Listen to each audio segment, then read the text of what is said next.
Right, so a quick rundown on what's happening in this pond. There is a couple of quite large koi that live in this pond, and I'll just briefly go through what's involved with looking after this pond. Now, over time, you'll be surprised how much water evaporates from this pond. So if you just add a little bit of water on a regular basis, that's totally fine. If you're going to add a larger amount at one time, make sure you add water ager, because you don't want too much chlorine going into the pond. Otherwise, you can kill off the good bacteria. You definitely don't want to put the hose through the filter. Yeah, because you want to make sure that the media inside the filter is only ever cleaned with water from the fish pond.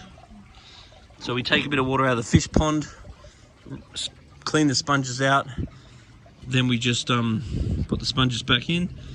And there's a UV sterilizer here that we could get operational that helps keep the water clearer. And then when we do a water change, we either just grab a bit of water out of the pond and throw it out on the garden, which are good nutrients for the garden.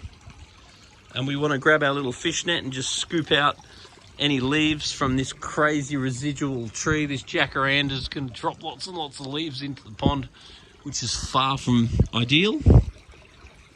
So the fish will need very little food because there's only 2 of them, but it is important that you watch their bellies. So looking at them, they're actually slightly skinny. So what we do is we want to look down on the fish, on their head, and then see them carry their body and then reduce at the tail. And if they're reducing from the head, that basically means they're a bit on the thin side. So probably a tiny bit more food wouldn't hurt. As they grow, they'll obviously need more food. The quality of your fish is due to 50% water quality and 50% due to nutrition. So the food that you choose to feed your fish is half of fish keeping. So the food that I'd be feeding is Danichi, because that's the food that I find I get the best results from.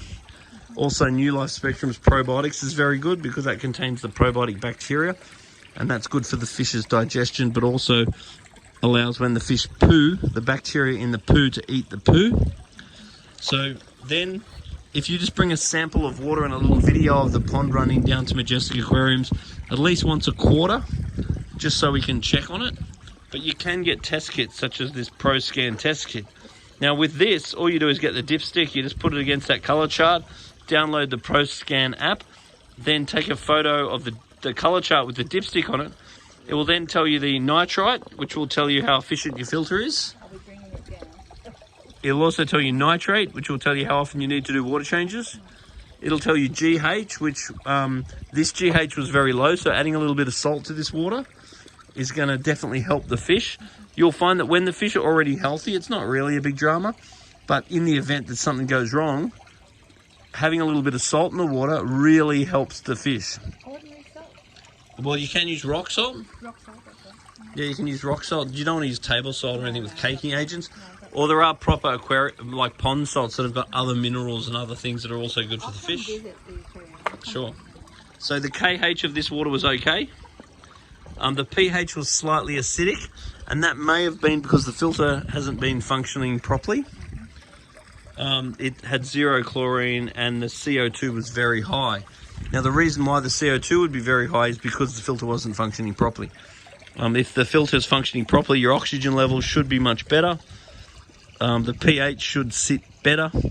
The other thing you can do too is get a little bit of coral rubble and chuck a bit of that in the pond.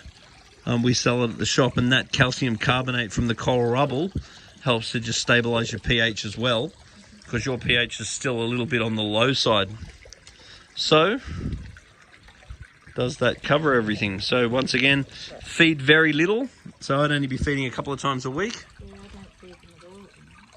And when it's cold, you don't really need to feed them at all. Summer you do, huh? Summer's more important because their metabolism speeds up. Then we get our net and scoop stuff from the top and bottom. We change water on a semi-regular basis. We bring a water sample and a video to the shop once a quarter. And feed good quality food. And we make sure our pump's not clogged up. Yeah, that was my biggest worry. and take the impeller out and give that a clean if the flow of the filter reduces. And Bob's your uncle. Should all be good fun. Okay.